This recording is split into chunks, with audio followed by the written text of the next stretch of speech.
আমাদের লক্ষ্য এমন একটি ভূমি ব্যবস্থাপনা গড়ে তোলা, অথবা দুর্নীতি কিংবা হয়রানির শিকারও হতে হবে না। সেবা গ্রহীতাগণ নিজের জমিজমা সংক্রান্ত বিষয়গুলি বর্তমানে ঘরে বসেই অনলাইনে সম্পন্ন করতে সুযোগ পাচ্ছেন। এমনকি যারা অনলাইনে নিজের জমিজমা খাজনা প্রদান কিংবা প্রয়োজনীয় কার্যক্রম করতে সক্ষম নন, তাদের জন্য রয়েছে ভূমি সহায়তা সেবা কেন্দ্র।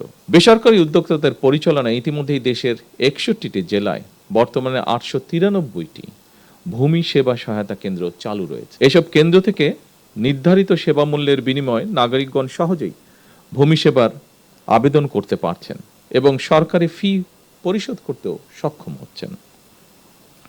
পর্যায়ক্রমে দেশের প্রতিটি ইউনিয়নে এ ধরনের আরও ভূমি সেবা সহায়তা কেন্দ্র স্থাপনের পরিকল্পনা সরকারের রয়েছে এবং একই সাথে পাশাপাশি নাগরিকদের হাতের মুঠোয় ভূমি সেবা পৌঁছে দিতে চালু করা হয়েছে মোবাইল অ্যাপ,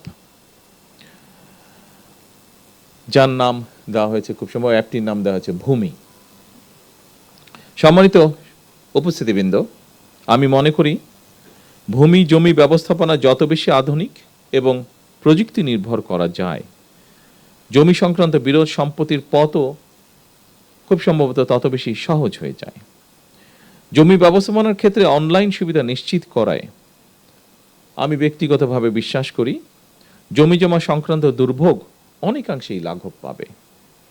একই সঙ্গে জমিজমা সংক্রান্ত বিরোধকে কেন্দ্র করে ভূমি অফিসগুলোতে মধ্যস্বত্বভোগীদের দৌরত্ব কমবে ইনশাআল্লাহ। চলমান এই ভূমি সেবা মেলা আধুনিক ভূমি ব্যবস্থাপনা এবং নাগরিকদেরকে নিজেদের দায় দায়িত্ব সম্পর্কেও আরও সচেতন করবে। সম্মানিত উপস্থিতিবৃন্দ, দেশের জনসংখ্যা বৃদ্ধির সঙ্গে সঙ্গে একটি খুব গুরুত্বপূর্ণ বিষয় যে আমাদের মাথাপিছু জমির পরিমাণও কমে আসছে। ফলে জমির অর্থনৈতিক মূল্য যেমন বাড়ছে, তেমনি জমি নিয়ে বিরোধ, মামলা মকদ্দমা এবং জটিলতাও বাড়ছে একই সাথে। অনেক ক্ষেত্রে এসব বিরোধ ব্যক্তি ও পরিবারের শান্তিও নষ্ট করার পাশাপাশি জাতীয় উন্নয়ন কর্মকাণ্ডেও প্রতিবন্ধকতার সৃষ্টির কারণ হয়ে দাঁড়িয়েছে। এমন বাস্তবতায় ভূমির পরিকল্পিত ব্যবহার, নির্ভুল রেকর্ড সংরক্ষণ এবং দক্ষ ব্যবস্থাপনা বর্তমানে সময়ের অপরিহার্য দাবি। উন্নত প্রযুক্তি ব্যবহার করে জরিপ কার্যক্রম পরিচালনার মাধ্যমে নির্ভুল ভূমি রেকর্ড প্রস্তুত করতে ভূমি মন্ত্রণালয় কাজ করছে। একই সঙ্গে ভূমি প্রশাসনের প্রায় সকল সেবাকে ডিজিটাল প্ল্যাটফর্মে নিয়ে এসে নাগরিকদের জন্য সেবা গ্রহণকে আরও সহজ, দ্রুত এবং কার্যকর করারও উদ্যোগ নেওয়া হয়েছে। আমাদের লক্ষ্য এমন একটি ভূমি ব্যবস্থাপনা গড়ে তোলা যেখানে ভূমি সেবা গ্রহণের জন্য মানুষকে আর অযথা অফিসে ঘুরতে হবে না, যা আমরা ভিডিওতে একটু আগে দেখেছি। সেরকম একটি পরিবেশ আমরা চাই, অথবা দুর্নীতি কিংবা হয়রানির শিকারও হতে হবে না।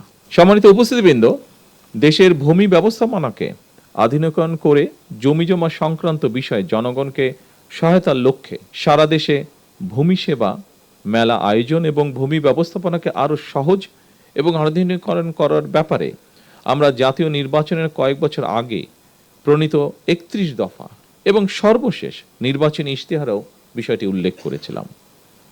আজ থেকে সারা দেশে 3 দিন ব্যাপী এ ধরনের ভূমি সেবা মেলার আয়োজনের মাধ্যমে সরকার জনগণের কাছে আরও একটি নির্বাচনী ইশতেহার পূরণ করতে যাচ্ছে ইনশাআল্লাহ। এভাবেই সরকার পর্যায়ক্রমে একের পর এক নির্বাচনী ইশতেহারের প্রতিটি দফা বাস্তবায়নের মাধ্যমে জনগণের কাছে দেওয়া ওয়াদা পূরণের রাজনীতিকে এগিয়ে নিয়ে যাবার চেষ্টা করছে।